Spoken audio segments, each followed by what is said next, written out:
Hey there, geeks, and welcome to another edition of Comic Card Crazy.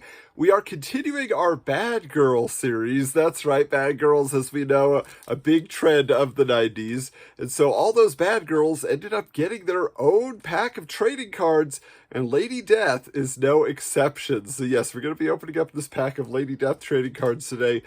She was a fixture in Wizard Magazine to the point where her first trading card was not in a solo set. It was a Wizard trading card, right? So that's kind of cool. But also, she was involved, there were Wizard half issues, okay? So she was actually one of the very early half issues that was released. Later on, she had a different one called The Crucible. What I found awesome about this one is there was a variant cover, okay, which is like this, it has like kind of this like cloth texture to it. It's really interesting.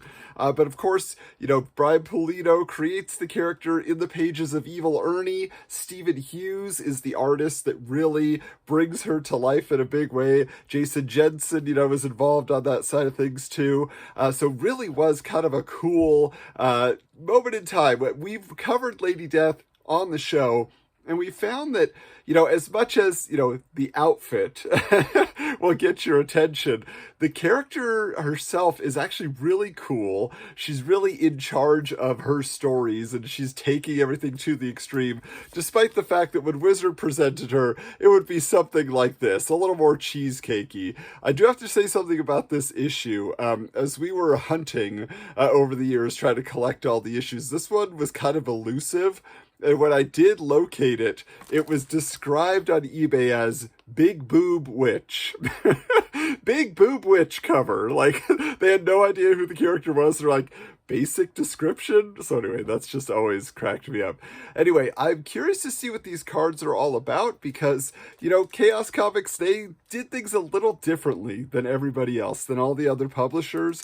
And it even says here that they're all Chromium. So I want to see kind of how that plays out. So let's give these a look. Okay, so here we are with our pack of Lady Death trading cards by Chrome Productions from 1994. I love that sneer on her face. I love seeing the bloody sword. Tells us we have these Chromium trading cards there, right? We even have some nice skulls up there, something to enjoy. Pretty bare bones otherwise. Just tells you Chrome Productions. You flip this here, it basically just tells you that Brian Pulido owns all the rights to the character and it's Chaos Comics. So I say let's rip it open and find out what's going on here. Are these cards from hell? Alright, so pack opens easily enough. No promise of chase cards, but look at that. Wow, okay, so just starting off real strong here. Just a striking image. Lady Death appears to be in a graveyard there. I see some headstones.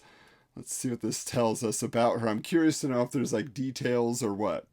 So it says, the pain and suffering of others brings her pleasure. Death, destruction, and chaos soothe her. She desires mega death, the end of all things living.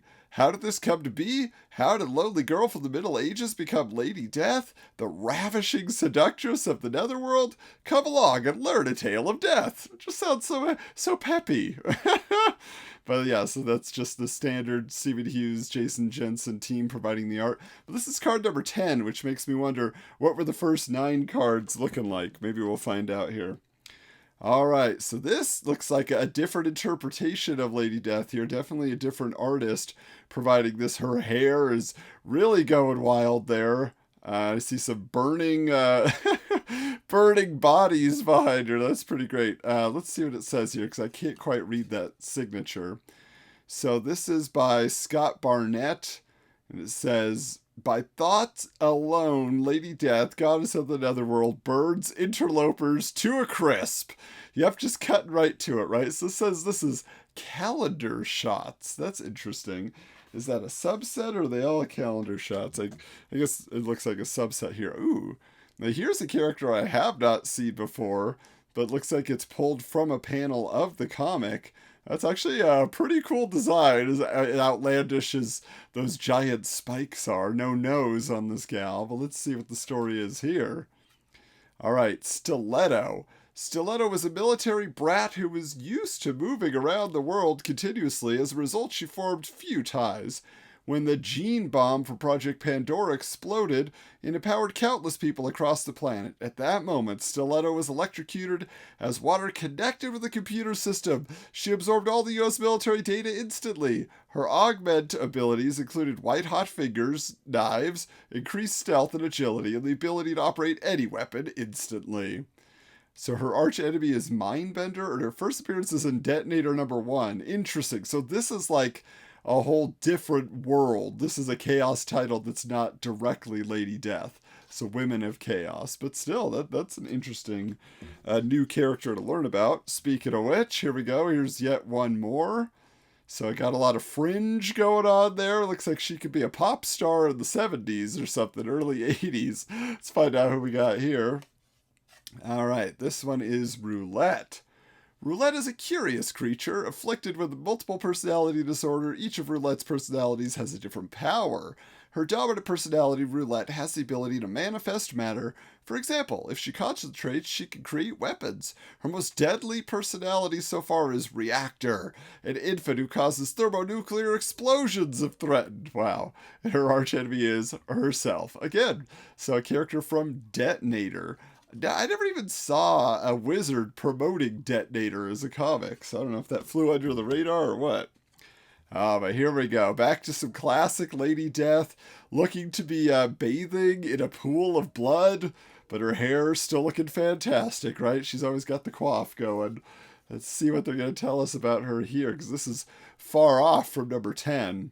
So it says, this is the Chromium version of the now infamous Velvet cover. How did that cover come about? Actually, it was Chaos Vice President Francisca Polito's idea. I knew we wanted to make a splash, she said. The Chromium cover of Lady Death #1 was a tough act to follow.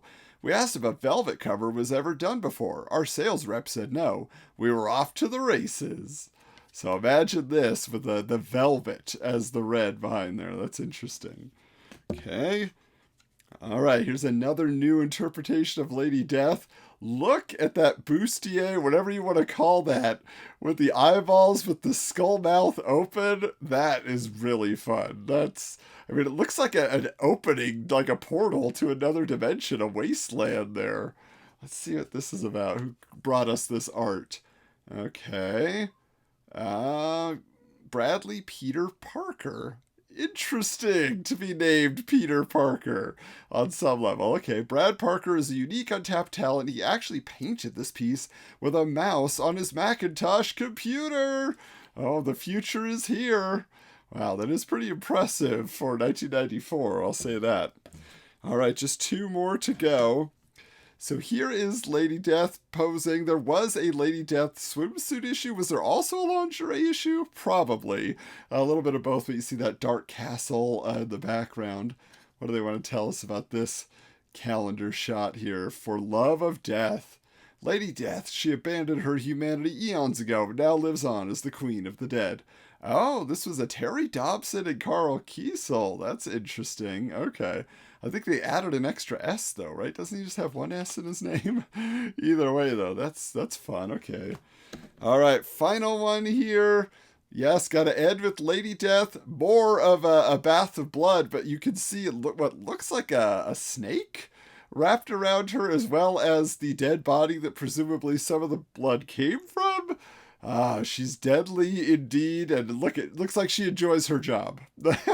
Just put it that way. What's this one about? Okay, so yeah, this is just a classic Stephen Hughes piece. Chaos Comet, Lady Death relaxes in the blood-stained river of fear. All those who enter the river go insane in time, but not Lady Death. She's amidst the fallen there.